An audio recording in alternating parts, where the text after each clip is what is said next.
kulanti wacan oo wanaagsan daawadayaal ku soo dhawaada barnaamij gaar ah oo idinkaga diyaarinay shirweynaha qaran ee isdhexgalka bulshada iyo xaalmarinta walaalaha la heebsooco oo ka furmay magaalada Muqdisho. Shirkan waxaa daahfuray gudoomiyaha baarlamaanka Soomaaliya Maxamed Sheekh Cusmaan Jawaari. Waxaa sidoo kale halkaasi khudbado ka kala jeediyay mas'uuliyiin ka soo qayb gashay shirkani.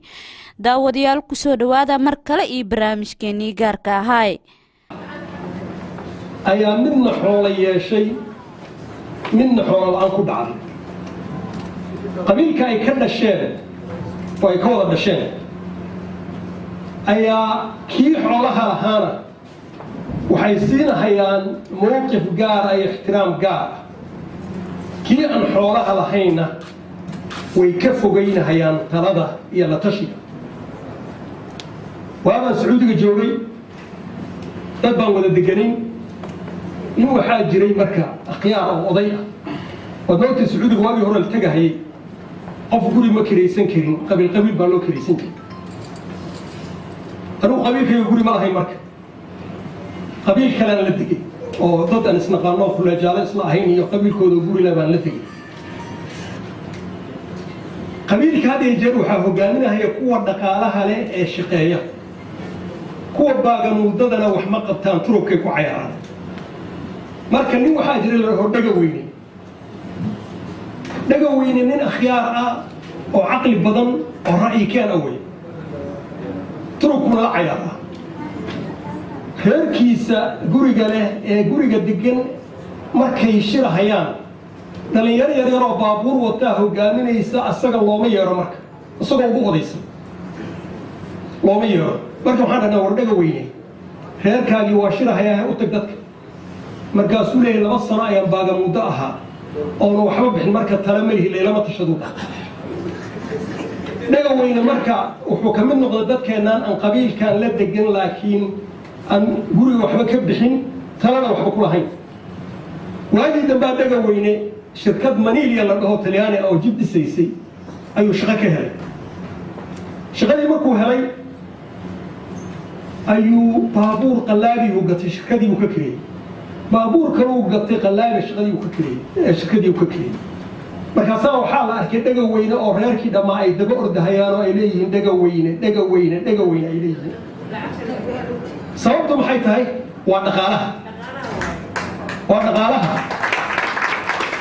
dadkana hadda Soomaalidu ay xaqirayso wax kale kuma bilaaban. waxay ku bilaabatay dhaqaale xumay ku bilaabatay. haddana systemka noo dhisan ma ogola in uu soo qaado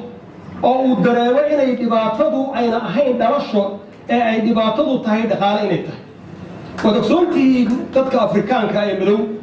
markii Afrika laga qaaday dad muslimiin oo u badan wada xoog badan karaamo leh oo sharaf leh oo la ciso ayaa doomo lagu qaaday. waddankaas markii la geeyey baa la gumaystay, lugaha laga xiray, gacmaha laga xiray,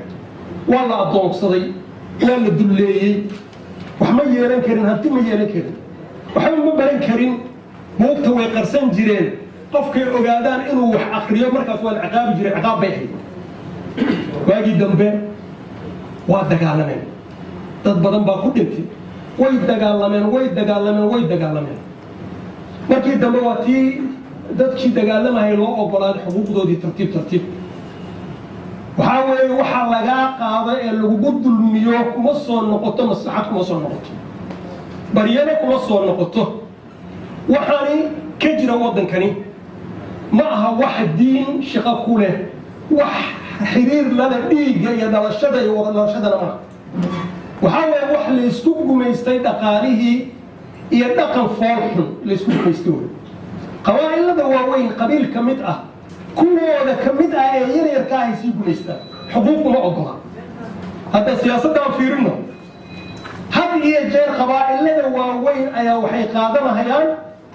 wasiirada iyo jagooyinka qaadanahaya. kuwii la dhashay oo lamidka ahaana ma siinahayaan. marka kuwaan ma yasan yihiin mase ma yasna wey. marka waxaa la rabaa arrintani tobeelayaal la dejiyo iyo international community la tago iyo arrin dawladdu ay tiraaho waxaan keenaynaa horumar arrintaan ka hadlaynaa oo maalin baan u qabanaynaa kuma soconayso kumana bedelmayso arrintaan waxay ku bedelmaysaa struggle sax ah in la dagaalamo oo loo dagaalamo dadka xuquuqdooda in la sino in dhaqaalaha la kobciyo in tacliinta kor loo soo qaado waa dadkii maraykanka ayagoo dadkii dulaysan baa waxaa loo sameeyey wax la dhaho positive discrimination waa maxay jaamacadaha waa intaas inay free ku dhigtaan wasaaradaha waa inay intaas shaqada ka helaan sidaas waa in dhaqaalo la siiyaa waa in dhaqaalahooda la soo kobciyaa waa in dadka laga daba keenaa dadkii markay ka daba yimideenna waa kuwan hadda ay hogaaminahayaan oo waddanka maraykanka yaa ku riyoonahayo waddanka maraykanka in madow inuu madax ka noqdo yaa ku riyoonahay waxaa soo gaarsiisay marka positive discrimination dowladda soomaalida waxaa looga fadhiyaa marka tobeelayaal la dedejiyo iyo siminaar la qabto kama saaraysa arrinta dowladda soomaaliya waxaa laga rabaa siyaasad qoran oo policy cad ah inay samayso in wasaaradaha marka la fiiriyo wasaarad kasta hal qabiil baa u badan qabiilka wasiirkaas ka tirsan ha u badan in lagu talagalo oo la dhaho waxaa la rabaa wasaaraddaasi in laga helo 20% inay noqoto dadka la dulmiyey inay noqoto si loo soo qaado sababtoo qofka hadduusan qaaraan dhiibi karin xataa dhibaato wey qaaraan kale waxaa dhiiba dadka shaqeeyaa dhiiba marka in la dhaho wasaarad kasta 100% intaas ayaa waxay noqonaysaa dadkaas waajib waa in laga helo agaasimayaalka hadday 20 yihiin waa inay 20% laga helaa diijiyadu hadday intaas yihiin waa in 20% laga helaa haddaan la samaynin ummadda ayaa been loo sheegaya ummaddaa la sirahaya ummadda ayaan la sirin reerihiinaad rabtiin inaad ka dhigatiin mas-uuliyiin iyo wasaaradaha aad u qaybisiin waxaan rabnaa marka dadka in ay noqdaan dad dhaqaalaha laga soo qaado oo positive discrimination dhaqaalaha loogu sameeyo waa maxay in xirfadahooda loo maalgeliyo annagu gobolka markaan joogay meeshaan beerta nabadda dhulkaan ka sokay hadda waa la qaatay dad baa qaatay shaksiyaad baa la siiyey dowladdaana iska leh hay-ad caalami ayaan kala hadalnay in ay dhulkaasi ay ka samayso oo la dhiso laga sameeyo farsamada dadka farsamo yaqaanka qalabkii loo keeno technologygii loo keeno awooddoodii ay isticmaalaan annaku waxaan dhahnay tumaal waan xaqirnay gabadhiisa ma guursanaysay af dhaqanka soomaalida tahay tumaalna waxaa weeye waa maxay tumaal micnaheedu gaaladu waxay dhahaan injineer bay dhahaan waa injineer nin bir samaynahaya oo hub samaynahaya oo sawaariikh samaynahaya oo koronto samaynahaya oo waddanka wax kastuu ku horumaraya samaynahaya annaga markaasaan dhahay tumaal weeye gabadhiisa lama guursanahayo gabdhaheena lama guursanahayo maxaa dhacday xirfaddii marka waa ka dhimanay waxaan gaarnay heer aan ka keenno dibadda aan ka keenno kuwa korontada xirahaya iyo kuwa geedis waxaan gaarnay 100 sano ka hor mudacii wax lagu talahay inaan ku talno oo aan fikir ku soo kordhin sababtoo fikrad la caayay arrin la caayay way la ceebeeyay arrin la ceebeeyay qofku ka cararaya waxaan dhahnay injineerkii baa waxaan u baxayna wax la xaqiro waddankeena wax soo saar leeyahay wax soo saar ma laha dhaqaalaha u fiirsada qofka markuu dhaqaalo yeesho hadduu meelahan ka dhashay gabdhihiisa waa lagu dagaalamahay in la guurso wiilashiisuna gabdhaha lama raadinayo gabadhayda guursaa la leeyahay marka uusan waxba haysanna lama ogola waxaan rabnaa markaas dowladdu siyaasad dhaqaalaha ay ku kobcinayso dadkan ay ku kobcinayso dhaqaalahooda inay keento waa mid waxaan rabnaa siyaasadda 4.5 hal qof baan ka soo qaban wasiir baan uga dhigi waxaan siiyey xuquuq ma noqonayso taasi xuquuq maaha waxaa la rabaa in ay kooto ku leeyihiin wasaarad kasta kooto inay ku leeyihiin waxaa la rabaa ilmahooda aan waxba baran ee odayada nafigooda door ku qaata ee la xaqirada intay aqbaleen ay ilmahoodii ka joojiyeen inay wax bartaan ee u dhiibeen xirfaddii lagu xaqiray ee ilmahooda kusii xaqiraan iyakuna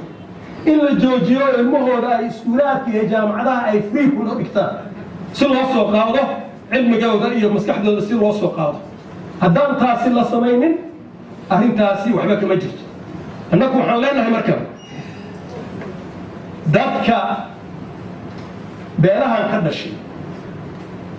soomaalidu way idin xaqirtay adinku ha isxaqirina waxani xuquuqda laysma siiyo xuquuqda waa xoog baa lagu qaataa ha isxaqirinina ha isdullaynina la qabsada qofka waxa la qabsada soomaali baa tii waa ka qurxan tihiin gabadh baa soo gelisay facebooka reer waqooyi nin baa damcay inuu shukaansado markaasuu dhahay walaale markaasay tiri waxaan ahay gabooyaan ahayd markaasuu dhahay ma noqon kartid gabooye ma noqon kartid buu dhahay gabooye maxaa dhacay sidaan aad u qurxantahay wallahi baadna gabooye noqon karin kaama yeela bal fiirsha dulmiga lagu hayo ummadda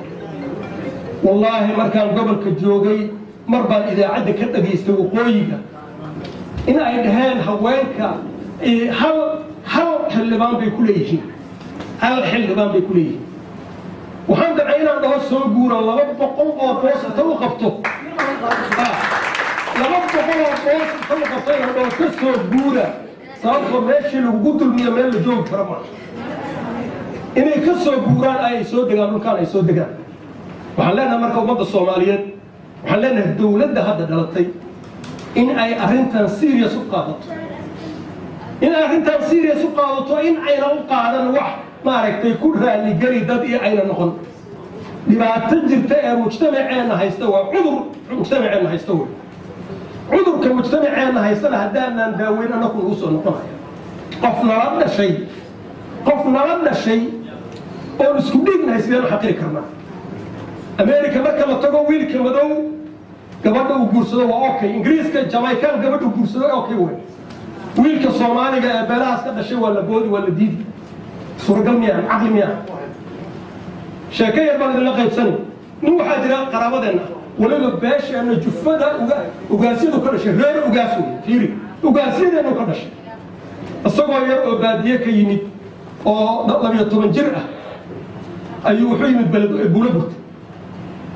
shaqa raadis wey 12 jir waa reer ugaas waxaana inay khurafaad iyo mis ay taan idiin sheegahay wiilkii 12 jirka ahaa wuxuu arkay nin bira tumahaya markaasuu dhahay shaqa isii shubuusiyo geedka la buufinayo u dhiibo wiilkii meeshii uu ku barbaaray murqo waaweyn buu yeeshay shaqadii buu bartay shaqadii buu dhankiisa ka bartay sariiruu samaynahayaa wiilkii ninkii soo barbaariyey ee jidka ka helay ayuu gabadhiisu ku daray gabadhiisa markuu ku daray baa gabadhii asagii iyo wuxuu dhalayba waxaa la dhahay nagama tirsana hadda waa reer ogaas dhiig ahaan nagama tirsanaa la dhahay maxaa dhacay gabadh taasuu guursadaa la dhahay dulmigaas marka waxa waddankani la kacilaa yahay ee la dumahayo ee dowlad kasta ay fadhiid u noqonayso waxaa waa dulmiga waddankan ka jira dulmiga siyaasiga ah dulmiga dhaqaalaha ah dulmiga dhan kastaba ka ijtimaaciga waxaan leenahay annaku waan garab istaagaynaa annagaa ah anigu waxaan jeclaan lahaa in laygu daro beeshaas hadda wallaahi in laygu daro jeclaan lahaa beeshaas in laygu daro ayaan jeclaan lahaa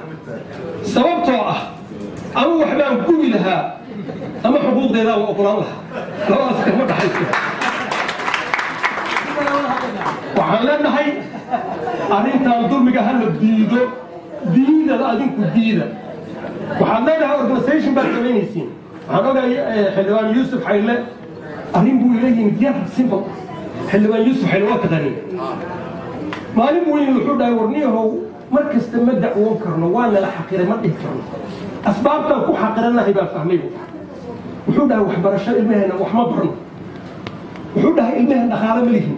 waxaan rabnaa buu dhahay inaan dadka ka daba keenno dhaqaalaha aan wax barno waxaan rabnaa buu dhahay waxaan furaynaa dugsiyo waxaan rabnaa inaad xafiiskii noo maalgelisid oodna siisid lacagtii ugu horreysay ee xafiiska noogu maalgelinaysa lacagtii baan siiye xafiiskii loogu maalgelinahay ilmihii buu wuxuu bilaabay sponsor ninkaan u tegey xildhibaanow 2 wiil sponsor garee hal gabar sponsor garee 1,117 bay ahayd sanadkii hore mar iigu dambeysay 1,500 buu iskool geeyey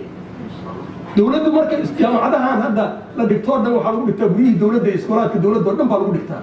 hadday dowladda dhihi weydo marka 50% waxaan ka rabaa in ilmahaas laga helo oo lacag la'aan ay ku dhigtaan inta yuusuf waxay la samaynayeen dowladda samayn karin 150 buu geey 150 kaas markay dugsiga sare ka soo baxaan ee ay jaamacadaha galaan wiil injineer ah oo tumaal ama midgaan ama la dhihi tumaal ma loogu yeeri maya midgaan ma loogu yeeri maya reer ma loogu yeeri maya waxaa la leeyahay injineer baa la leeyahay waxaa la leeyahay doctor baa la leeyahay waxaa la leeyahay magaca titleka uu watuu qaadanaya waxaas marka way iska dhammaanaysaa marka dhaqaalaha haddii lasoo kobciyo aqoonta lasoo kobciyo waxaas way iska dhammaanaysaa waxaa rabnaa mujtamac cadaalad ku dhisan bulsho cadaalad ku dhisan oo is-ixtiraamaysa oo iskaraamaynaysa oo maaragtay aan isguursanayn baan rabnaa otherwise waddankeenna kama kacahaya sidaan isguursigan haddii lagu jiro iyo dulmigaa dhaqaalaha lagu hayo bal dhaqaalaha arka waxaa ka jira dhaqaale xumada dadkaas haysata ka warrama waxaan leenahay marka arrintan waan soo dhawaynaynaa waa fikir fiican laakiin yeena naga noqonin oo keliya tobeelayaal meel lagu dhajiyo iyo siimanaaro maalin iyo la sameeye waa inay noqotaa siyaasad cad oo ay dawladdu leedahay ee la xisaabi karayo sanad kasta waxa qabsoomay iyo waxa u qabsoomay la xisaabi karayo inay noqotaa la rabaa waxaa la rabaa in ay arrintaani ay noqoto arrin siyaasadda ahoo tacliinta sida loo soo qaadayo dhaqaalaha sida loo soo qaadayo bulshada sida loo soo qaadayo in ay noqoto arrin maaragtay la tilmaami karo inay noqoto arrintaasi arrin mas-uuliyad qof kastoo soomaaliya ka saaran weye naaxiya diiniyana way naga saaran tahay soomaalinimadana way nooga saaran tahay dadnimadana way nooga saaran tahay waxaan rabnaa arrintaas inaan la dagaalano aan ka saarno waddankeenna qurunka ka jira iyo xiqdiga iyo xasadka ka jira iyo dulmiga ka jira waddankan inaan ka saarna rabnaa haddii kale waddankeenu bulshadeenu weligeed isma qabsanayso bulsho aan ishaysanna meel ma gaari karayso aad baad u mahadsantihiin wasiirkan runtii si cilmiyeysan yuu u soo koobay run ahaantii soomaaliya ma jirto taariikh ahaan ama wax la arkay oo bulshada soomaaliyeed isku aqoonsanayso keebaa minority ah keebaa ka ah minority-ga soomaaliya wuxuu ku bilowday qaab siyaasadeed dowladdii ka hor soomaaliya ahayd qof walba wuxuu dhinacii wax ka qaban kara inkastoo runtii si hoose ay u jirta laakiin sida maanta ayna gaarsiisay in xataa qaabqaysigii siyaasadeed ee 4.5 iyo waxyaabo lamid ah ay ku gaartay runtii ma ay jirin laakiin waxaan isleeyahay haddii dadka ay wax og yihiin waxaa imaan karta in qof walba uu yaqaano tallaabada uu qaadayo adduunka waa jiraa minority wax la yiraahdo minority dhinaca luqadda laga noqon karaa deegaanka lagu noqon karaa laakiin qabiilka qofka minority kuma noqon kara ama victim kuma noqon kara sida hadda maanta dhacaysa in qofka qabiilkiisu victim ku noqdo runtii qabaa'il waan nahay ilaahana naga abuuray inaan isku aqoonsanana ay tahay oo diiniyan iyo taariikhiyan loogu sheegay marka qaabkan u wajahna waxaad moodaa qaab qaldan oo ay noqotay inaan annagii isku waxyeelaynayno kulankan maanta la qabtay waxaan isleeyahay tallaabada aan horumarka aan ku sheegaa inay noqoto kulanka inuusan noqonin wax looga hadlo oo halkan looga tago wasaaradaha dowladda naftirkooda inay qorshe ka yeeshaan ummadda soomaaliyeed iyo wada noolaanshaha runtii waa waxa lagu faani karo ama aan dhihi karno soomaaliya waxaa ilaahay siiyey resource ayaga ay leeyihiin oo ilaahay siiyey oo dadkii xirfadda yaqaanay ama horumarin kara waddan in ay maanta noqdaan dad u dhibaatooda ama qabiilada ama xirfadda ay samaynayaan ama aqoonta ay u leeyihiin waxyaabaha ay qabanayaan waa wax runtii loo baahan yahay ummadda soomaaliyeed inay ka fikiraan oo aanan fogeynin wax dhibaatooyin badan noo geysan kara ama dembiyo kale na gelin kara inaan runtii aanan ka dhiganin qorshayaalna dowladda runtii ay ka qorsheeyaan mas-uuliyiinta diyaariyey kulankan maanta in ay ururiyaan xogta waxaan u malaynayaa 3 maalmood inuu shirkan socon doono inay ururiyaan xogta ka soo baxda shirkan oo ay markaa noqoto tallaabo markaa dabagal lagu samayn karo wixii ka hormaray wixii maanta lagu ballamay hadal badan ma qabo runtii daryeel waan kaaga mahadcelinaya runtii dadaalka faraha badan runtii doodana inay noqoto dood urursan oo berito noqon kara wax Soomaali iyo wadanka u faa'iideyn doona aad mahadsantii salaam calaykum digada lahada waxa weeye kow waa gaajo laba gaajadu maxay keenaysaa macnaha faqrigu wuxuu keenayaa qofku inuu soo wax baran faqrigu wuxuu keenayaa qofka inuu dadka ugu liita galo shaqada uu sameeyo marka qorshaha waxa ugu weyn waxay tahay dadka in laga saaro jahliga dalkeena waa marxaati furaysan dhamaanteed toddobaatameeyadii meel maray macnaheena ku burburina maantana meel taagay waad arkaysana tusaalihii uu soo qaatay iika ay ahayd masaamiirta meesha lagu dhibin jiray dad ajnabi ah sameeyay waxaan xusuustaa gabaygii odagii oday waxaa jiray Soomaaliya ilaa 1969 laga soo gaarayay iskuulaadka waxaa u badnaa inay ka soo baxaan karaani ilaa waa midda haddana hayso tarsano waxaad markaad weydiiso waxa weeye HR baa wataa management baa wataa business baa wataa wax kale arki mayso suuqii waa xirmay xataa waa fahmi lahayn suuqii shaqada ay xiranta jaamacadaas dadka ka soo baxa yaa loo baahaya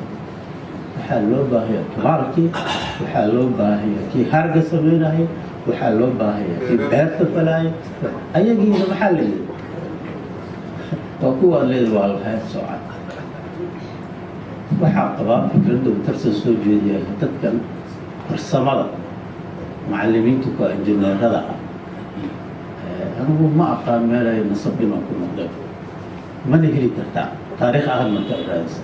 waa nasabdhiman waa kii tusaalihii kalea soo qaatee gabartii xoorolcaynta markuu arkay ka dabaorday ay tiri yaa tahay gabooyaan ahay waa ka hari waayeen gabooyanimadii waa ka joojoomaysa inuu guursida khasabay anaa tusaalooyin u arkay kuwan ka dhashay ayaa ka mid ah ku dhex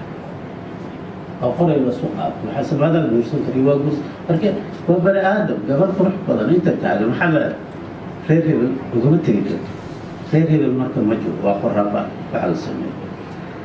haddaba mayli haddaad aragtaan qorshaha 3 sano aad in loogu mahadceliyo madaxweynaha maanta maxamed cabdullaahi farmaajo shayga ugu horreeyay uu ku dhawaaqo qorshihii qaranka uu gacanta ku qabsaday waa kana la kulmay waxaana ku jira dhimista gaajada waxaa ku jira dhimista fakriga waxaa ku jira waxbarashada waxaa ku jira farsamada ayagaan u badan marka runtii waxay tahay soomaalida kaga mahadis welwalba ay ku jiraan markuu yimaado ama wax bedelaa la islaa laakiinse markuu arkay ayuu gacanta ku qabsaday waxaa soo haray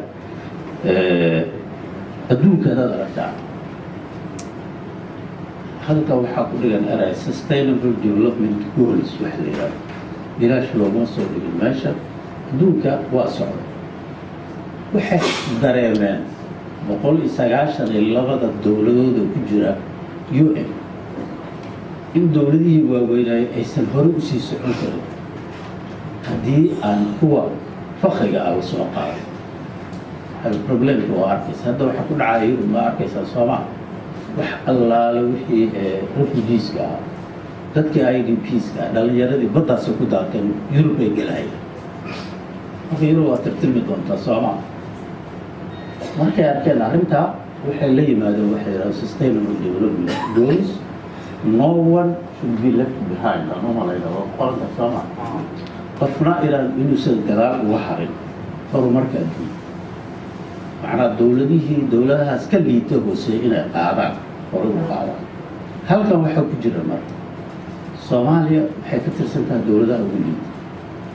waa in marka dadkeedan fakriga ah